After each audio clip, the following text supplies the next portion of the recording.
আর নেতাজি সুভাষচন্দ্র, এই সুভাষ বোস তো এ তো জার্মান আর জাপান ছিল।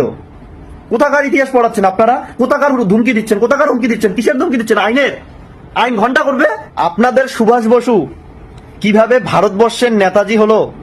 ও তো জার্মান আর জাপান ছিল, আর পাল্টাকে আপনারা ভারতবর্ষের নেতা বলে আখ্যা দিলেন, নেতাজি বলে আখ্যা দিলেন। ফরওয়ার্ড ব্লক শ্যামাপ্রসাদের মাথায় পাথর মেরে করে দিয়েছিলেন। নেতাজির প্রতিষ্ঠিত দল বলা হলো, এটা কি ইতিহাস বদলানোর চেষ্টা চলছে নাকি নতুন রাজনীতির গল্প লেখা হচ্ছে? এই বিষয় নিয়ে তো কথা বলতেই হবে, কারণ ইতিহাস নিয়ে রাজনীতি হতে পারে কিন্তু ইতিহাস বিকৃত করা উচিত নয়। পশ্চিমবঙ্গের বিজেপির রাজ্য সভাপতি শ্রমিক ভট্টাচার্য বলেছেন, ফরওয়ার্ড ব্লকের গুন্ডারা নাকি শ্যামাপ্রসাদ মুখোপাধ্যায়ের মাথায় পাথর মেরে রক্তাক্ত করেছিলেন। আমার প্রশ্ন হলো, এই দাবির ঐতিহাসিক ভিত্তি কোথায়? কোনো বইয়ে লেখা আছে বা কোনো সরকারি নথিতে আছে? কোনো নির্ভরযোগ্য ঐতিহাসিক প্রমাণ আছে?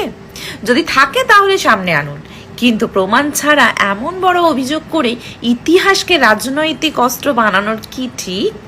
আরও একটা কথা, ফরওয়ার্ড ব্লকের গুন্ডা, এই শব্দটা ব্যবহার করার মানেটা কি? ফরওয়ার্ড ব্লক তো সেই রাজনৈতিক দল যা নেতাজি সুভাষচন্দ্র বসু প্রতিষ্ঠা করেছিলেন। সেই দলের কর্মী, সমর্থক বা স্বাধীনতা সংগ্রামীদের এভাবে সম্বোধন করা কি একজন দায়িত্বশীল রাজনৈতিক নেতার ভাষা হতে পারে? যদি কারোর বিরুদ্ধে অভিযোগ থাকে তাহলে স্পষ্ট তথ্য ও প্রমাণ দিন। ইঙ্গিত করে ইতিহাস লেখা যায় না। আমার আপত্তি এইখানেই। শ্যামাপ্রসাদ মুখোপাধ্যায়কে সম্মান করুন, অবশ্যই করুন। তিনিও ভারতের ইতিহাসের একজন গুরুত্বপূর্ণ ব্যক্তিত্ব, সেটা নিয়ে অস্বীকার করার কোথাও জায়গা নেই। কিন্তু তাকে বড় করতে গিয়ে যদি নেতাজি সুভাষচন্দ্র বসু বা তার অনুগামীদের বিরুদ্ধে প্রমাণহীন বা বিতর্কিত অভিযোগ তোলা হয়, সেটা কোনোভাবেই গ্রহণযোগ্য নয়। ইতিহাসকে দুই মহান ব্যক্তিত্বের লড়াই বানানোর চেষ্টা করবেন না। একজনকে সম্মান দেখাতে আর একজনকে অপমান করার দরকার নেই। আপনাদের কোনো রাইট নেই। আর যদি আমরা ইতিহাসকে রাজনৈতিক সুবিধার জন্য বদলে ফেলি, তাহলে আগামী প্রজন্ম সত্যিটা জানবে কিভাবে? তাই ইতিহাস নিয়ে বক্তব্য দেওয়ার আগে পড়াশোনা করুন, গবেষণা করুন, তারপরে বলুন। একটা কথা মাথায় রাখবেন, একটা কথা মনে রাখবেন, নেতাজি শুধু একটা দলের নন, তিনি ভারতের গর্ব, বাংলার গর্ব। তাকে নিয়ে মন্তব্য করার আগে শব্দ বেছে নিন, ভেবে নিন, মাথায় ঢুকিয়ে নিন। কারণ ইতিহাস নিয়ে রাজনীতি করা যায়, কিন্তু ইতিহাসের মর্যাদা নষ্ট করার অধিকার কারণ নেই। আমি এই ধরনের মন্তব্যের তীব্র প্রতিবাদ জানাচ্ছি। না মানে বিশ্বাস করো বন্ধুরা, আর জাস্ট নিতে পারছি না। এইভাবে মুখ বুঝে মেনে নেওয়া যায় না। আমাদের দেশের বিপ্লবী নেতাদের চরম অপমান করা হচ্ছে, আর আমাদের সরকার সেগুলো সব বসে বসে দেখছে, শুনছে। কি অবস্থা ভাবো। হ্যাঁ, যে সমস্ত মানুষগুলো নিজেদের রক্ত ঝরিয়ে আমাদের দেশের জন্য স্বাধীনতা এনে দিচ্ছে, তাদেরকে আজ এই রকম ভাবে অপমান করা হচ্ছে। হ্যাঁ, এই 10-15 দিন ধরে আমাদের নেতাজি সুভাষচন্দ্র বসুকে চরম ভাবে অপমান করছে কিছু মানুষ।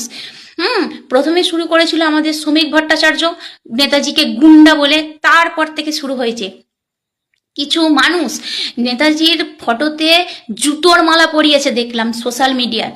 কিছু মানুষ দেখলাম নেতাজির ফটোর সামনে দাঁড়িয়ে টয়লেট করছে।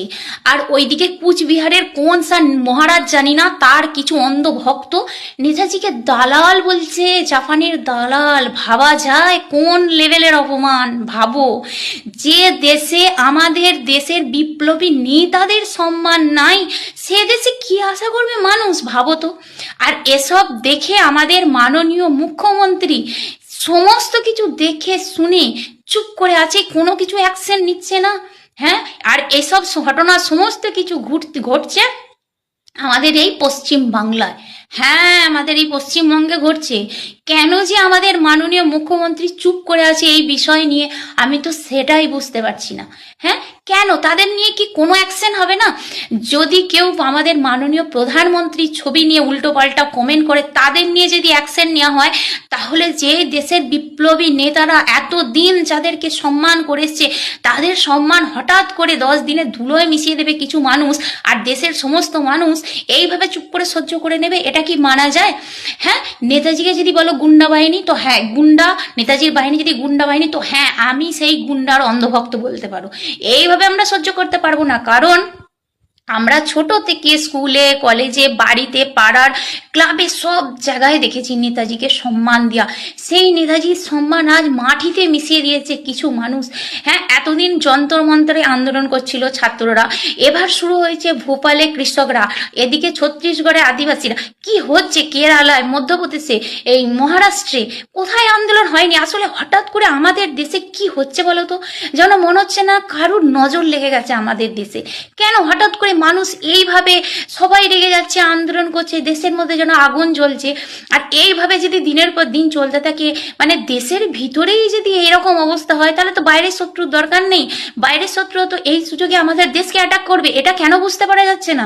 আর যদি কোনো তাদের দাবি থাকে, সেটা প্রধানমন্ত্রী হোক বা আমাদের মুখ্যমন্ত্রী হোক, তাদের দাবি ঠিক কি সেটা শোনা দরকার, এবং যেটা ঠিক মনে হয় আমার মনে হয় সেটা করা দরকার। এইরকম ভাবে দিনের পর দিন যদি দেশ জ্বলতে থাকে, তাহলে আমাদের দেশের অবস্থা কি ভালো হবে? তোমাদের কি মনে হয় জানিও। আমার তো মনে হয় না ভালো হবে, কারণ কেউ যেন একটা কেউ যেন খুশি হতে পারছে না। চারিদিকে যেন কি যেন একটা দাঙ্গা হাহাকার, দেশের বড় বড় বিপ্লবী নেতাদের অপমান, মানুষকে যে যাকে পাচ্ছে অপমান করছে, কোনো সম্মান নেই। মানুষ প্রধানমন্ত্রীকে অপমান করছে, হ্যাঁ, জুতোর মালা পরিয়ে বিপ্লবীদেরকে, মহান বিপ্লবী নেতাদের অপমান করা হচ্ছে। কে প্রধানমন্ত্রীর ছবিতে যাচ্ছে তাই নোংরাম ইঙ্গিত করে অপমান করছে। এসব ঠিক কি হচ্ছে হঠাৎ করে আমাদের দেশের? যেন একটা মানুষ যেন, সব মানুষগুলো যেন সম্মান করতে, গুরুজনদের জন্য সম্মান করতে ভুলে যাচ্ছি। কি হলো হঠাৎ করে জানি না, যেন মনে হচ্ছে আমাদের দেশের কারুর নজর লেগে গেছে। আর এইদিকে তোমরা ভাবতে পারবে না, সোশ্যাল মিডিয়ার খবর অনুযায়ী জানতে পারা যাচ্ছে যে আমাদের দেশের 12 বছরে কেন্দ্র সরকার 55 লক্ষ কোটি থেকে ঋণ বেড়ে 201 লক্ষ কোটি ঋণ হয়েছে। তাহলে এটা কিরকম আচ্ছা দিন বলো তো? এটা তো বুঝতে পারছি না। এতদিন শুনছিলাম আমাদের এই পশ্চিমবাংলার পিসি, সে নাকি চুরি করেছে, সে নাকি রাজ্যের প্রচুর দেনা করে গেছে। হ্যাঁ, সেটা ঠিক আছে, সেটা করেছে, সেটা অবশ্য মানুষ দেখতে পাচ্ছে করেছে, সত্যিই তো করেছে, কারণ মানুষ তো অনেক ধরা করেছে। এই তো কালো দেখলাম কোন স্যার টুলু মণ্ডল জানি না, তার সঙ্গে কে আমাদের এই অনুব্রত বাবুর নাকি কোনো যোগাযোগ না কানেকশন আছে, নাকি খুঁজে পাওয়া গেছে তার বাড়ি থেকে এত টাকা। আর সত্যিই তো এইসব টাকা কোথা থেকে আসছে? কোনো ভদ্র মানুষের, সভ্য মানুষের বাড়িতে এত টাকা থাকে না। কই আমাদের মতো সাধারণ মানুষের বাড়িতে যে কোনো সময় মানুষ আসুক দেখুক তো, কারো বাড়িতে এত টাকা মুশকিল সে 50,000 টাকা পাবে নাকি? মুশকিলে, খুব যদি বড় লোক হয়। ব্যবসায়ী লোকের কাছ থেকে হয়তো কিছু পেতে পারে, নর্মাল মানুষের বাড়িতে কি এত টাকা থাকে? হ্যাঁ, তোরা হয়তো নিশ্চয়ই কিছু আছে, সেজন্যই বলছি। কিন্তু এখন ভাবছি কেন্দ্র সরকারের কি করে এত, এ নিয়ে তো মানুষের মনে প্রশ্ন জাগবেই। তাহলে এটা কি করে আচ্ছা দিন হতে পারে? হ্যাঁ, তো যাই হোক, আমি বলবো মাননীয় মুখ্যমন্ত্রীর কাছে হাত জোর করে আমার একটাই অনুরোধ, যারা নেতাজি সুভাষচন্দ্র বসুকে এইভাবে অপমান করছে, আপনি দয়া করে তাদের বিরুদ্ধে কিছু অ্যাকশন নিন। মানুষ কিন্তু দিনের পর দিন এইগুলো মুখ বুঝে সহ্য করবে না। এই রকম হলে আমাদের পশ্চিমবাংলার মানুষ কিন্তু খেপে যাবে, কারণ যাদের গলায় এতদিন মালা পরিয়েছে, এমনকি আমাদের মাননীয় প্রধানমন্ত্রী, তিনিও নেতাজি সুভাষচন্দ্রকে সম্মান করে। তাদেরকে কিছু মানুষ ওই কুচবিহারে জুতোর মালা পরাচ্ছে, তাদের সামনে টয়লেট করছে। এগুলো কি দেখে সহ্য করা যায়? হ্যাঁ, আপনি বলুন। আর আপনি আমি যদি ঠিক বলে থাকি, আপনি অবশ্যই একটা প্রতিবাদ করুন, ওদের বিরুদ্ধে অ্যাকশন নিন প্লিজ, দয়া করে। বাংলায় দাঁড়িয়ে নেতাজি সুভাষচন্দ্র বসুকে অপমান করে বাঙালি, কিন্তু পাঞ্জাবে দাঁড়িয়ে ভগৎ সিংকে কেউ অপমান করে না, মহারাষ্ট্রে দাঁড়িয়ে শিবাজিকে কেউ অপমান করে না। কিন্তু বাংলায় নেতাজি সুভাষচন্দ্র বসু, সুকান্ত ভট্টাচার্য, রবীন্দ্রনাথ ঠাকুর, কবি নজরুল ইসলাম এদেরকে অপমান করে। বুঝতে পারলেন? যারা নিজেদের মহাপুরুষকে সম্মান করে না, অপমান করে, তাদের অস্তিত্ব টিকবে না, টিকতে পারে না। যে দল নিজেদের অহংকার ক্ষমতায় নেতাজির মতন, নেতাজি সুভাষচন্দ্র বসু দেশের নায়কের মতন নেতাকে অপমান করে, তাদের অস্তিত্ব টিকতেই পারে না। ক্ষমতা চিরস্থায়ী নয়, ধূলিসাৎ হয়ে যাবে, আর কেউ মনেও রাখবে না। বুঝতে পারলে? মাথায় রাখবে, ক্ষমতা চিরস্থায়ী নয়। বিজেপির রাজ্যসভার সাংসদ অনন্ত মহারাজ, তিনি আমাদের নেতাজি সুভাষচন্দ্র বসু, দেশের নায়ক, বিপ্লবী, তাকে নিয়ে বাজে মন্তব্য করেছে, তার দলকে নিয়ে বাজে মন্তব্য করেছে। তারপর আমি একটা বিজেপির কন্টেন্ট ক্রিয়েটার থেকে দেখলাম না এই নিয়ে কোনো ভিডিও করতে, প্রতিবাদ করতে দেখলাম না, বা বিজেপি দল থেকেও এই ব্যাপার নিয়ে কোনো কথা বলতে শুনলাম না। ভাবুন দেখি, আপনি বাঙালি হয়ে আপনি এই কথাটা শুনতে পারবেন? নেতাজিকে নিয়ে কথা।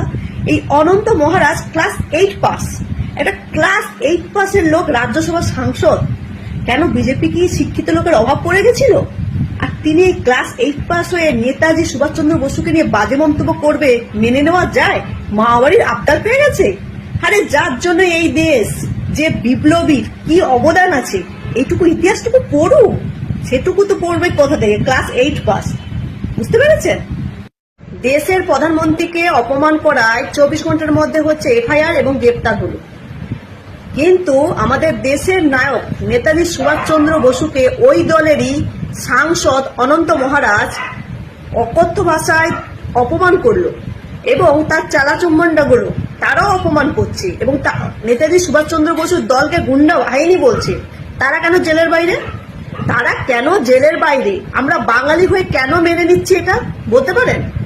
হ্যাঁ, প্রধানমন্ত্রীকে অপমান করাটা যেমন অপরাধ, তেমনি আমাদের দেশের নায়ক নেতাজি সুভাষচন্দ্র বসুকে অপমান করাটা অনেক বেশি অপরাধ।